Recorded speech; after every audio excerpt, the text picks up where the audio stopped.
Frères et sœurs de l'émission, le royaume de Dieu est proche. Et le royaume de Dieu est proche, il faut qu'on sache ce que le Dieu Tout-Puissant, le Très-Haut, qui n'habite pas dans une maison faite de mains d'hommes, est venu lui-même en tant qu'un enfant sur cette terre pour sauver sa femme. Et donc il faudrait qu'on sache que la femme est tellement importante pour l'homme au point qu'il est venu lui-même des cieux en tant que fils de l'homme, un enfant, pour sauver sa femme qui a chuté dans le jardin d'Éden en mangeant le fruit de l'arbre de la connaissance du bien et du mal.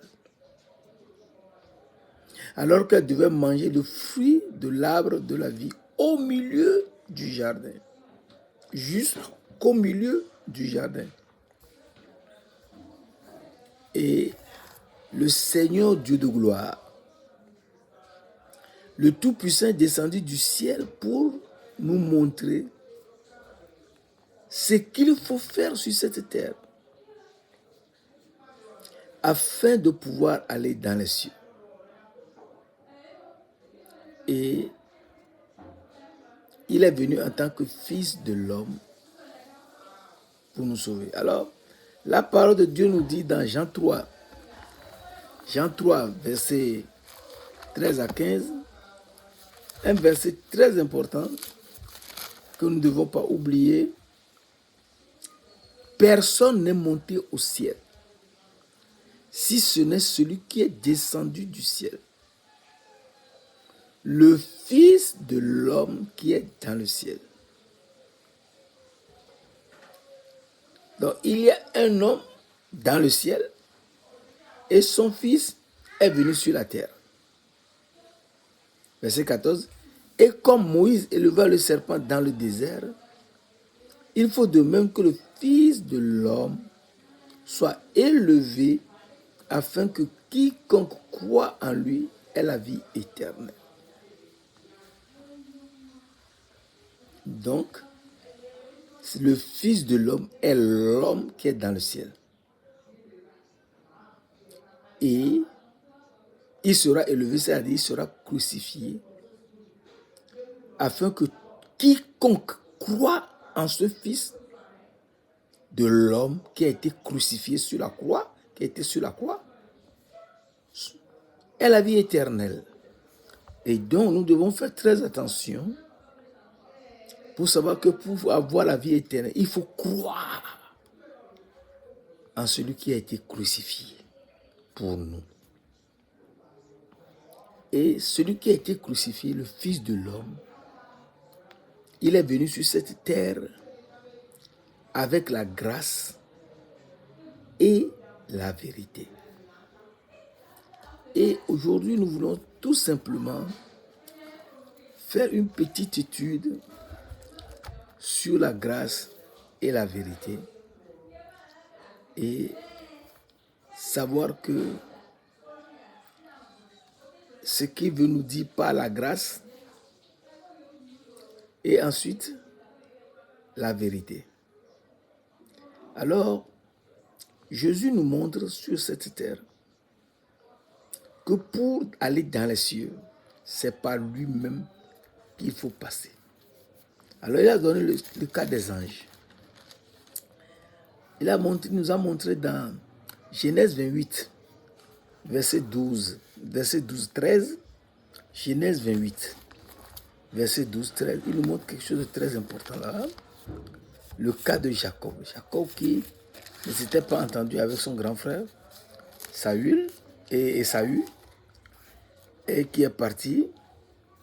Eh bien, il arriva dans un lieu où il passa la nuit, car le soleil était couché.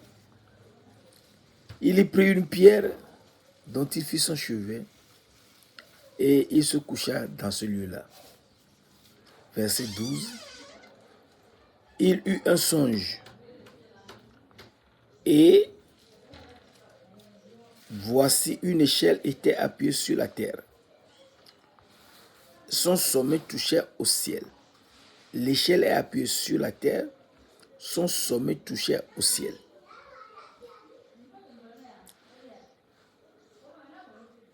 Et voici des anges de Dieu montaient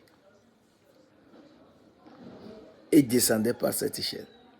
Nous voyons que entre la terre et le ciel, il y a eu une échelle.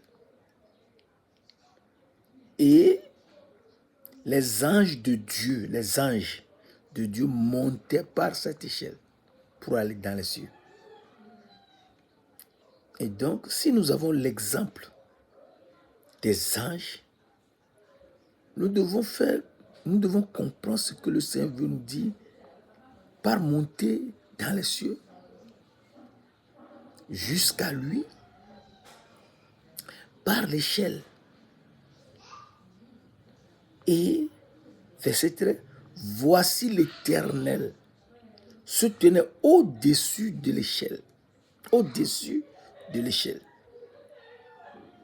Et il dit, je suis l'Éternel, le Dieu d'Abraham, ton père,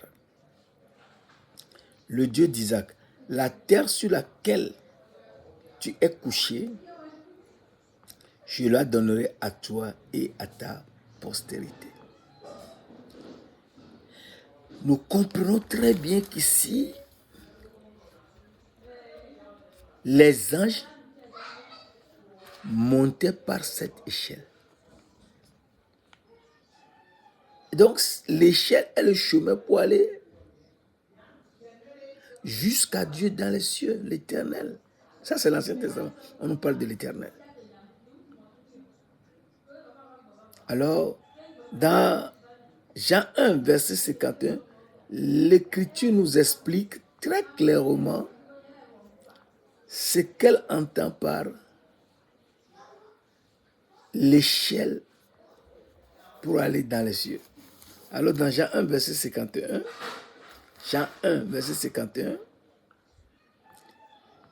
Jésus lui dit, en vérité, je te le dis, vous verrez désormais le ciel ouvert et les anges de Dieu monter et descendre sur le Fils de l'homme. Donc, c'est le Fils de l'homme qui est l'échelle à partir de laquelle les anges de Dieu montaient au ciel et descendaient du ciel. Donc, nous aussi, nous les hommes, nous devons prendre la même échelle ou le même escalier pour aller dans les cieux. Alors Jésus nous montre cette échelle. Et c'est ça qui est très important que nous devons savoir, le Fils de l'homme, qui il est, et suivre bien la parole de Dieu. Alors dans Jean 14, verset 6, il nous dit, Jean 14, verset 6, Jésus lui dit, je suis le chemin entre la terre et le ciel. Il est sur la terre. Il dit, je suis le chemin. Donc c'est lui le seul chemin, la seule échelle pour quitter la terre et aller dans les cieux. Je suis le chemin, la vérité et la vie. Nul ne peut aller au Père que par moi. Et donc, nous comprenons que Jésus est effectivement l'échelle pour aller dans les cieux, au Père dans les cieux, à notre Père dans les cieux. Il faut absolument passer par cette échelle. Et donc, ce chemin que nous devons prendre, nous devons comprendre que c'est le chemin du Fils de l'homme. Et c'est ce Fils de l'homme qui est venu sur cette terre pour sauver sa femme. Alors nous lisons très rapidement dans psaume, dans le psaume que nous venons étudier aujourd'hui, psaume 45, à partir de ce psaume, le Seigneur nous dit quelque chose de très, très, très important. Psaume 45, la parole de Dieu nous dit, verset 2, je dis, mon œuvre est pour le roi, le roi. Que ma langue soit comme la plume d'un habile écrivain. Donc, on veut parler d'un roi. Le psaume 45, verset 2 nous parle d'un roi. Et ce roi, il faut qu'on le connaisse. Pour savoir ce qu'il veut en réalité. Et nous développerons cela peut-être la prochaine fois. Verset 3. Tu es le plus beau des fils de l'homme. La grâce est répandue sur tes lèvres. La grâce, dont nous voyons la grâce, est répandue sur tes lèvres. C'est pourquoi, ô Dieu, c'est pourquoi ton Dieu t'a béni pour toujours. Verset 4. Vaillant guerrier, saint ton épée, ta parure et ta gloire. Oui, ta gloire. Sois vainqueur, monte sur ton char, défends la vérité. Nous avons vu tout à l'heure que tu es le plus beau de tous les fils, tu es le plus beau des fils de l'homme. La grâce est répandue sur tes lèvres. Ici, maintenant, on nous dit, défends la vérité, la douceur et la justice. Donc, ce fils de l'homme qui est le roi, le plus beau, a amené sur cette terre quelque chose d'extraordinaire. La grâce et la vérité. Or, nous avons vu tout à l'heure dans Jean 14, verset 6, Jésus dit, je suis le chemin. Donc, je suis l'échelle, l'escalier pour quitter la terre et aller dans les cieux. C'est ça la grâce. Il faut savoir que ce chemin, si tu le connais et tu le suis, tu es dans la grâce. Donc, il faut suivre le Seigneur Jésus-Christ. Il faut suivre le Seigneur Jésus-Christ, être dans la grâce et ensuite être conduit par la vérité, l'esprit de vérité et aller dans les cieux pour avoir la vie éternelle. Je suis le chemin, la vérité et la vie. Nul ne peut aller au Père que par moi. Donc nous voyons que le Fils de l'homme seul peut nous donner la grâce et ensuite la vérité. Donc, il faudrait qu'on sache ce que c'est que la grâce dont le Fils de l'homme parle, pas de ce que nous disons. Et ensuite la vérité. Et à partir de là, nous saurons comment marcher avec lui. Alors ce Fils de l'homme, comme je l'avais dit tout à l'heure dans Psaume 45, verset 2, qu'il est le roi, la parole nous le confirme encore, verset 7. Ton trône, ô Dieu, dont le Fils de l'homme est Dieu, assis sur un trône. Il a quitté le trône de sa gloire et est venu sur cette terre en tant que Fils de l'homme. Il est l'homme dans les cieux. Il est venu sur cette terre en tant que Fils de l'homme pour mourir pour nous à la croix. Ton trône, ô Dieu, est à toujours. Le sceptre de ton règne est un sceptre d'équité. Alors, il faut qu'on connaisse bien ce Fils de l'homme. Qui est-il? Et il est le roi. C'est un roi. Son trône est à toujours. ô Dieu, il est Dieu en même temps. Le Fils de l'homme est Dieu qui a quitté son trône pour venir sur la terre. Il faut qu'on le connaisse. Alors, Hébreu nous le montre. Hébreu 1. C'est là que nous devons faire suffisamment attention. Hébreu 1, versets 5 et 6. Et nous avons la réponse dans le verset 7. Verset 8, pardon. Car auquel des anges Dieu a-t-il jamais dit, tu es mon fils. Donc nous voyons le Fils de l'homme. Tu es mon fils. Je t'ai engendré aujourd'hui.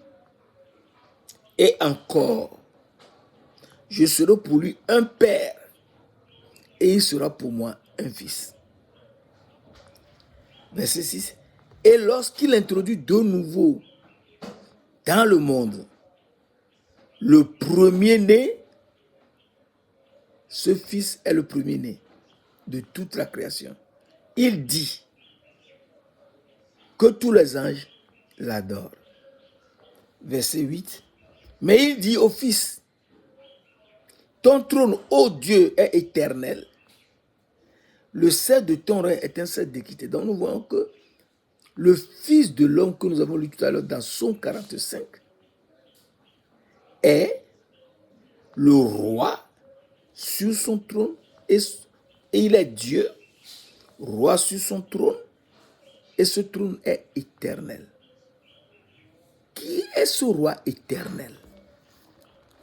Ce roi éternel est l'Éternel même, qui est Dieu.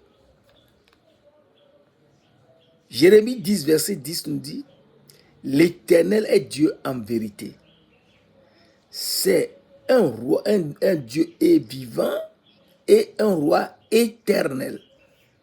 Donc le roi éternel est venu sur la terre en tant que fils de l'homme, le plus beau, et il est venu avec la grâce et la vérité. Pourquoi est-il venu sur la terre avec la grâce et la vérité? Pour sauver sa femme, la reine. Verset 10, Psaume 45, verset 10. Des filles de roi sont parmi tes bien-aimés.